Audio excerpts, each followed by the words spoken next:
Hello everyone, आप सबका स्वागत है। पिछले वीडियो में सवाल नंबर 31 तक कंप्लीट हो चुके हैं। आज के वीडियो में सवाल नंबर 31 से शुरू करते हैं। अगर अनु एक वस्तु का विक्रय मूल्य उसकी उत्पादन लागत से 25% अधिक तय करता है। देखिए, अगर वस्तु का कॉस्ट प्राइस 100 है तो उसका सेलिंग प्राइस कितना हो जाएगा? 25% अधिक यानी 125। आगे कह रहा है यदि उत्पादन लागत 20% बढ़ जाती है, यानी कॉस्ट प्राइस 100 है तो इसका 20% कितना हो जाएगा? 20 और बढ़ जाएगा। टोटल कॉस्ट प्राइस हो जाएगा 120। आगे है विक्रय मूल्य भी 10% बढ़ जाता है, तो 125 का 10% 12.5, विक्रय मूल्य 12.5 बढ़ जाता है तो कितना हो जाएगा? 137.5। यहाँ ये नया वाला कॉस्ट प्राइस है, नया वाला सेलिंग प्राइस है, दोनों का डिफरेंस ही लाभ होगा। डिफरेंस आ रहा है 17.5, 17.5 का लाभ हो रहा है। 17.5 का लाभ हो रहा है, लेकिन कॉस्ट प्राइस कितना है हमारा? 120। गुना 100 करेंगे तो लाभ परसेंट निकल जाएगा। ठीक है, लाभ प्रतिशत यहाँ पर निकाल रहे हैं इसको। 20 × 5 = 100, 20 × 6 = 120। 6 से इसको कटाते हैं, 6 दूना 12, 5 55 हुआ, 6 9 54। एक अंक के पहले दशमलव है लगाएंगे और कोई डिजिट आएगा तो हम लोग लगभग में आंसर निकालेंगे। 29 × 5, 29 × 5 = 145 होता है। एक अंक के पहले दशमलव लगा, यानी कि 14.5 आ रहा है अप्रॉक्स। तो ऑप्शन नंबर 20 का सही आंसर होगा। अगला सवाल देखते हैं। एक वस्तु का विक्रय मूल्य 624 रुपये है। जब इसे 30% लाभ पर बेचा जाता है, यदि वस्तु का लागत मूल्य 50 रुपये बढ़ा दिया जाए और विक्रय मूल्य 60 रुपये बढ़ा दिया जाए तो लाभ प्रतिशत क्या होगा? देखिए, 625 में बेचा जाता है, यानी इसका सेलिंग प्राइस कितना है? 624। ठीक है, अब यहाँ पर 624 में बेचने पर क्या हो रहा है? 30% लाभ हो रहा है। तो 624 जो है ये 130% का वैल्यू है। 100% का निकालेंगे तो हमारा क्या निकल जाएगा? Cost price. तो ये कितना आएगा? जीरो से कटाते हैं, 13 चौके 52, 10 13 अट्ठा 104, 48 गुना 10 480। ये जो 480 आया है, क्या आया है? वस्तु का कॉस्ट प्राइस। ठीक है, आगे देखिए, वस्तु का लागत मूल्य 50 बढ़ा दिया जाता है तो 50 इसमें प्लस कर देंगे तो टोटल कितना हो जाएगा? 530। ये नया कॉस्ट प्राइस हुआ। उसी तरह विक्रय मूल्य भी 60 बढ़ गया तो विक्रय मूल्य कितना हो जाएगा? 684। ठीक है, अब यहाँ पर कितना का डिफरेंस है? 154 का। ठीक है, 4 5 और यहाँ पर 154 क्या हो रहा है? प्रॉफिट हो रहा है। प्रॉफिट परसेंटेज पूछ रहा है, तो 154 गुना 100 बट्टा कॉस्ट प्राइस कितना है? 530। ठीक है, अब यहाँ पर इसको कटा देते हैं, 0 0। 53 से इसको कटाएंगे तो 3 से थोड़ा कम आएगा। ठीक है, तो 3 से थोड़ा सा ही कम आएगा। 3 गुना 10 करेंगे तो 30 आ रहा है, लेकिन 30 से थोड़ा सा कम, जस्ट नीचे, 29% इसका आंसर होगा। अगला सवाल देखते हैं। यानी तो इसको टोटल कटा के गुना करके कटा लीजिए, आंसर आ जाएगा। एक सब्जी विक्रेता 36 रुपये में 50 गाजर खरीदता है और 36 गाजर 50 रुपये में बेचता है। उसका लाभ प्रतिशत क्या है? देखिए, 36 रुपये में 50 गाजर खरीदता है तो एक गाजर का मूल्य कितना आ जाएगा? 36 रुपये वो खर्च कर रहा है। ठीक है, गाजर का संख्या कितना है? 50। 50 से डिवाइड करेंगे 36 को, एक गाजर का कॉस्ट प्राइस आ जाएगा। ठीक है, ये कॉस्ट प्राइस है। इधर हम लोग सेलिंग प्राइस निकालते हैं। सेलिंग प्राइस कितना होगा? देखिए, 36 गाजर बेचता है कितना रुपये में? 50 रुपया में। 50 रुपया और नीचे 36 गाजर। देखिए, रुपया को हमेशा ऊपर रखेंगे और वस्तु का जो संख्या है वो नीचे देंगे तो पर वस्तु का कीमत निकल जाएगा। अब यहाँ पर दोनों फ्रैक्शन में है, इसको फ्रैक्शन हटाने के लिए क्या करेंगे? इसको क्रॉस मल्टीप्लीकेशन कर दीजिए। ठीक है, 36 को 36 से, 50 को 50, 36 गुना 36 1296। और यहाँ पर हो जाएगा 50 गुना 50 2500। ठीक है, अब यहाँ पर प्रॉफिट परसेंट पूछ रहा है तो यहाँ कितना का प्रॉफिट हो रहा है? 1200, 1204 का प्रॉफिट हो रहा है। देखिए, कॉस्ट प्राइस 1296 है लेकिन प्रॉफिट 1204 है। लगभग इसके बराबर ही है ना, थोड़ा सा कम है। 100% तो है नहीं, 100% से थोड़ा सा कम होगा। तो ये 74 तो नहीं होगा, बहुत कम है। 66 भी नहीं होगा, बहुत कम है। 87 भी कम है। यहाँ पर 92.9 इसका सही आंसर होगा। ठीक है, आप नहीं तो ऐसे निकाल सकते हैं प्रॉफिट परसेंट 1204 और कॉस्ट प्राइस है 1296 गुना 100% करके। अगला सवाल देखते हैं। एक दुकानदार ने ₹2.5 प्रति अंडे की दर से 56 दर्जन अंडे खरीदे। परिवहन के दौरान 120 अंडे टूट गए। उसने शेष अंडे 2.7575 प्रति अंडे पर बेचे। उसका लाभ या हानि प्रतिशत क्या है? देखिए, किस रेट से अंडा खरीदा है? ₹2.5। हम लोग यहाँ पर कॉस्ट प्राइस इसका निकाला है। ₹2.5 की दर से खरीदा है। कितना दर्जन है? 56 दर्जन। 56 से गुना करेंगे, लेकिन एक दर्जन में कितना अंडा होता है? 12 अंडा। तो 12 से भी गुना करेंगे। अब देखिए, इसका सेलिंग प्राइस क्या हो जाएगा? किस रेट से वो बेच रहा है? 2.75। अब उसके पास कितना अंडा बचा है? देखिए, 56 दर्जन वो खरीदा था, लेकिन 120 अंडा टूटा। 120 अंडा कितना दर्जन होगा? 10 दर्जन। ठीक है, एक दर्जन में 12 होता है, तो 120 में 10 दर्जन। तो 56 में 10 माइनस करेंगे तो उसके पास कितना बचा? 46 दर्जन अंडा। और एक दर्जन में कितना होता है? 12 अंडा। तो यहाँ पर इसका सेलिंग प्राइस है, ये इसका कॉस्ट प्राइस है, दोनों का रेशियो ले लेंगे। देखिए 12 कट जाएगा, यहाँ पर एक जीरो लगा देंगे तो दशमलव के बाद भी दो अंक यहाँ भी है, यहाँ भी है, तो दशमलव से हम लोग को मतलब नहीं रहा। और 25 इसको कटाते हैं 10 बार में, 25 इसको कटाएंगे, 25 एक का 25, 11 बार में कट जाएगा। ठीक है, 2 से 23 कटा देते हैं, यहाँ पर 2 से 56 को कटा देते हैं 28 बार में। तो 28 गुना 10 कितना आ जाएगा 280, और इसका कितना होगा 11 या 33 बचा 3, 11 दूना 22, 3 25, 253। यहाँ नुकसान हो रहा है, कितना का नुकसान हो रहा है देखिए, 27 का नुकसान हो रहा है, 27 रुपए का। ठीक है, 50 20 70 10 80, यहाँ 27 का नुकसान हो रहा है। तो 27 का नुकसान हो रहा है, परसेंटेज में पूछ रहा है, तो 280 नीचे आएगा, 100% से गुना करेंगे तो ये कितना आ जाएगा, घटा देते हैं इसको। देखिए यहाँ 27 और 28 में एक का अंतर है। ठीक है, अगर डिवाइड करेंगे तो 0.9 के बाद कुछ कुछ आएगा, उसके बाद 9 गुना 10 करेंगे तो 9 आएगा। ठीक है, हानि हो रहा है यहाँ पर, हानि पूछ रहा है या लाभ पूछ रहा है, दोनों में से कोई एक। यहाँ पर क्या हो रहा है, हानि हो रहा है, तो हानि वाला आंसर मारेंगे। यहाँ पर 6.9 है, ये नहीं होगा, ये भी नहीं होगा, तो 9 के नजदीक में ऑप्शन नंबर ए हमारा है हानि वाला, तो ए आंसर सही होगा। ठीक है, अगला सवाल देखते हैं। यानी तो इसको पूरा 27 गुना 10 270 हो गया, नीचे 28, इसको डिवाइड करेंगे तो आंसर हमारा आ जाएगा। अगला सवाल देखते हैं। कुछ फल 100 रुपए में 11 की दर से और इतने ही फल 100 रुपए में 9 की दर से खरीदे जाते हैं। यदि सभी फल 100 रुपए में 10 की दर से बेचे जाते हैं तो पूरे लेन देन में लाभ या हानि प्रतिशत क्या है। देखिए 11 फल खरीदता है 100 रुपए में, 11 फल खरीदता है 100 रुपए में, इस तरफ फल का नंबर है, इस तरफ खर्च किया गया रुपया है। ठीक है, इतने ही फल मतलब इतने ही फल 100 रुपए में 9 की दर से खरीदते हैं, यानी 9 फल खरीदता है कितना में 100 रुपए में। अब आगे कह रहा है कि 100 रुपए में 10 की दर से बेच देता है, 100 रुपए में 10 की दर से बेच देता है, यानी 10 फल बेच देता है कितना में 100 रुपए में। देखिए यहाँ पर फल का जो नंबर है, यहाँ पहला में 11 हो रहा है, दूसरा में 9 हो रहा है, तो हम लोग इसको बैलेंस करेंगे, दोनों जगह बराबर करेंगे। बराबर करने के लिए क्या करना पड़ेगा, इसमें गुना करना पड़ेगा ये 9 से, और इसमें गुना करना पड़ेगा ये 11 से। ठीक है, तो ये कितना बन जाएगा हमारा 9 गुना 11 99, यानी 99 फल वो खरीद रहा है, 9 गुना 100 900 में। ठीक है, उसी तरह दूसरा का भी 9 गुना 11 गुना 9 करेंगे तो कितना हो जाएगा 99, यहाँ पर 99 फल खरीद रहा है, 11 गुना 100 1100 में। टोटल कितना फल हो गया है 99 और 99 198, 198 फल वो खरीद रहा है 11 9 20, यानी 2000 रुपया में। ठीक है, अब यहाँ पर बेचने वाला देखते हैं, 10 फल को वो 100 रुपए में बेच रहा है, तो 198 फल बेचने के लिए उससे कितना रुपया मिलेगा उसको बेचने के बाद। देखिए 10 फल इतना में 100 में बेच रहा है, तो एक फल कितना में बेचेगा वो 10 रुपया में। ठीक है, 198 फल जब बेचेगा वो तो कितना में बेचेगा 1980 रुपया में। ठीक है, अब यहाँ पर 2000 उसका कॉस्ट प्राइस हो गया, ये कॉस्ट प्राइस हो गया, और ये हो गया सेलिंग प्राइस। यहाँ 2000 में खरीद के 1980 में बेच रहा है, यहाँ नुकसान हो रहा है, कितना का नुकसान हो रहा है 20 का नुकसान हो रहा है, 20 का नुकसान हो रहा है। अब 20 2000 का कितना परसेंट है 1% है, तो 1% इसका सही आंसर होगा, वो भी लॉस वाला।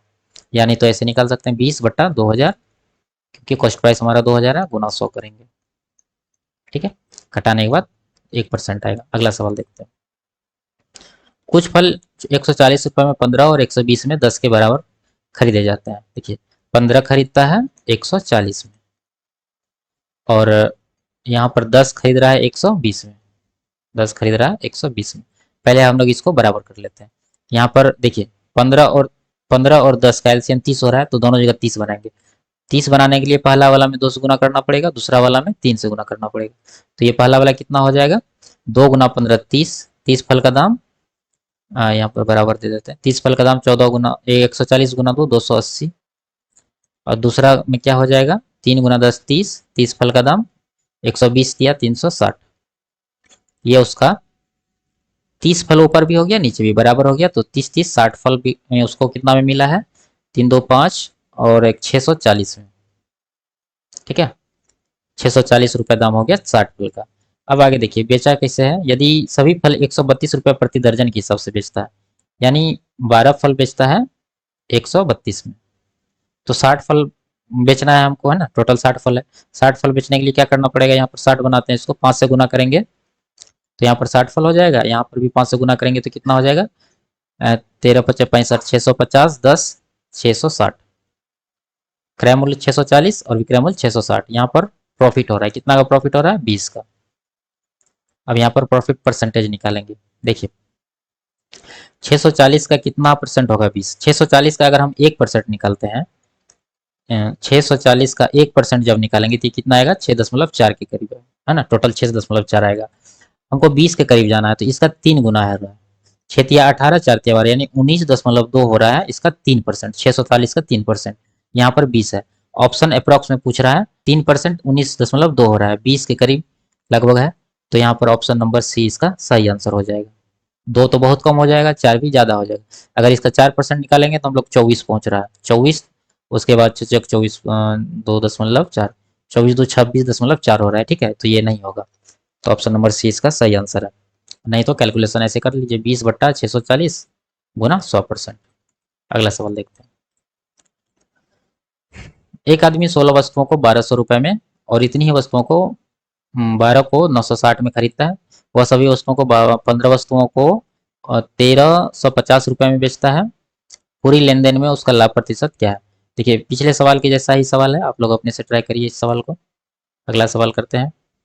अनु ने कुछ लाभ पर एक वस्तु 480 में बेची। यदि उसने इसे 400 में बेचा होता तो उसे प्रारंभिक लाभ के 1/3 के बराबर हानि होती। वस्तु का लागत मूल्य क्या है? देखिए ये हमारा कॉस्ट प्राइस है। ठीक है, कॉस्ट प्राइस से अधिक में बेचेंगे तो प्रॉफिट होगा और कम में बेचेंगे तो क्या होगा? नुकसान होगा। यहाँ पर 480 में बेच रहा है और 400 में बेच रहा है। देखिए 400 में जब बेच रहा है तो उसको नुकसान हो रहा है और 480 में जब बेच रहा है तो क्या हो रहा है? प्रॉफिट हो रहा है। कितना हो रहा है? कह रहा है कि 400 में बेचा होता तो उसे प्रारंभिक लाभ के 1/3 के बराबर हानि होती। यानी अगर पहले 3 यूनिट का अगर उसको लाभ हो रहा था तो उसको 400 में बेचने पर 1 यूनिट का नुकसान होगा। ठीक है, यही कह रहा है सवाल में, प्रारंभिक लाभ के 1/3। 1/3 का बात हो रहा है तो हम लोग नीचे वाला जो 3 है इसके बराबर पहला वाला मान लेंगे। मान लेते हैं पहला कंडीशन में 480 में बेचने पे उसको 3 यूनिट का प्रॉफिट हुआ, तो दूसरा कंडीशन उसका 1/3 यानी 3 का 1/3 एक आ जाएगा, 1 यूनिट का नुकसान होगा। अब देखेंगे यहाँ पर गैप। अब यहाँ पर 400 और 80 में कितना का गैप है? 80 का गैप है। लेकिन यहाँ पर जो प्रॉफिट और लॉस है दोनों में कितना का गैप है? 3 और 1 4, 4 यूनिट का गैप है। लेकिन रुपया में 80 का गैप है। 4 का वैल्यू 80 हो जाएगा, 1 का वैल्यू 20 हो जाएगा। हमसे पूछ रहा है वस्तु का लागत मूल्य। देखिए वस्तु का लागत मूल्य तो यहाँ निकलेगा, ये 400 है। चाहे तो आप 1 यूनिट का वैल्यू 20 है, यहाँ भी 1 यूनिट चाहिए तो 20 इसमें ऐड कर दीजिए। यानी तो यहाँ पर 3 यूनिट है, 3 यूनिट का वैल्यू कितना हो जाएगा? 1 का 20 है तो 3 का 60 हो जाएगा। चाहे 60 यहाँ पर माइनस कर दीजिए। ठीक है, अगर 480 में 60 माइनस करेंगे तो भी यहाँ पर सीपी हमारा आ जाएगा कितना? 420। और इस तरफ से अगर 400 में 20 प्लस करेंगे तो भी सीपी हमारा आ जाएगा 420। तो ये 420 इसका सही आंसर है, ऑप्शन नंबर डी। अगला सवाल देखते हैं। एक वस्तु को 123.4 में बेचने पर लाभ 108 में बेचने पर हानि की तुलना में 20% अधिक है। यदि वस्तु 120.75 में बेची जाती है तो लाभ या हानि ज्ञात कीजिए। देखिए ये हमारा सीपी है। ठीक है, अब यहाँ पर प्रॉफिट में बेच रहे हैं कितना में? 123.4 में। और जब 108 में बेचा जाता है तो उसको नुकसान होता है।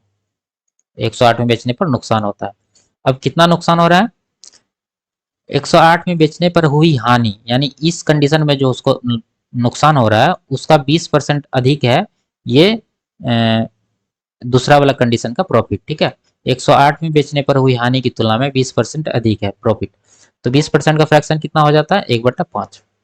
ठीक है, अगर नीचे वाला को 5 को हम मानते हैं कि पहले कंडीशन में उसको नुकसान हो रहा था 5 यूनिट का, तो अब जो उसको प्रॉफिट हो रहा है इससे 1 अधिक हो रहा है, 5 से 1 अधिक। ठीक है, ऊपर 1 है तो 5 1 6, यानी दूसरा कंडीशन में उसको 6 यूनिट का प्रॉफिट हो रहा है।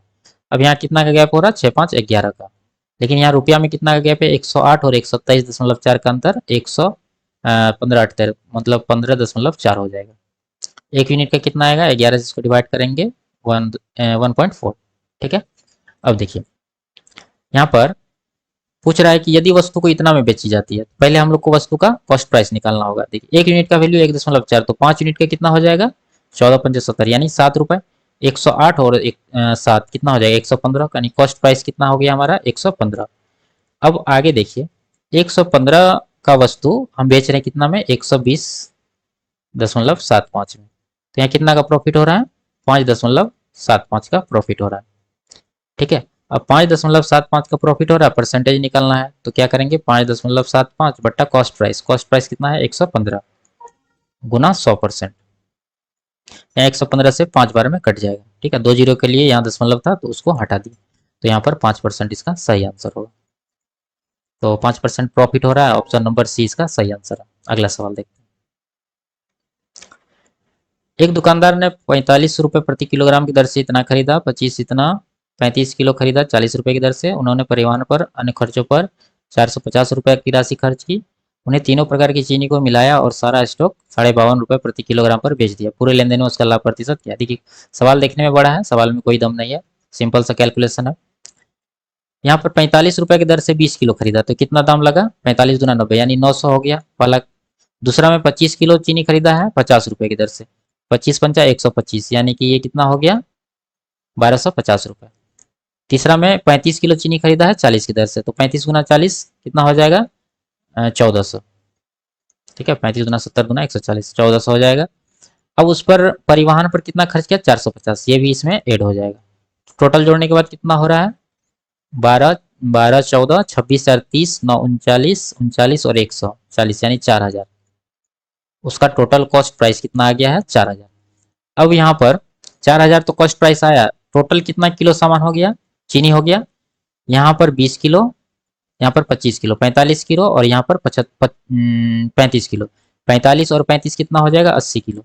तो 1 किलो का हम लोग निकालेंगे, 1 केजी का कितना आ जाएगा? 4000 बटा 80। ठीक है, और यहाँ पर सेलिंग प्राइस वो दिया हुआ है, इसको कटाते हैं कितना आ जाएगा? 8 पंचे 40 यानी 50 रुपये। कॉस्ट प्राइस है हमारा 50 रुपये पर किलो और सेलिंग प्राइस है हमारा 52.5 रुपये, 52.5। यहाँ प्रॉफिट हो रहा है 2.5 रुपये। तो 50 का 2.5 रुपये कितना परसेंटेज हो जाएगा? 5%। तो 5% इसका सही आंसर होगा, ऑप्शन नंबर ए। ठीक है, ये आखिरी सवाल था। मिलते हैं अगले वीडियो में, तब तक के लिए बाय बाय, टेक केयर।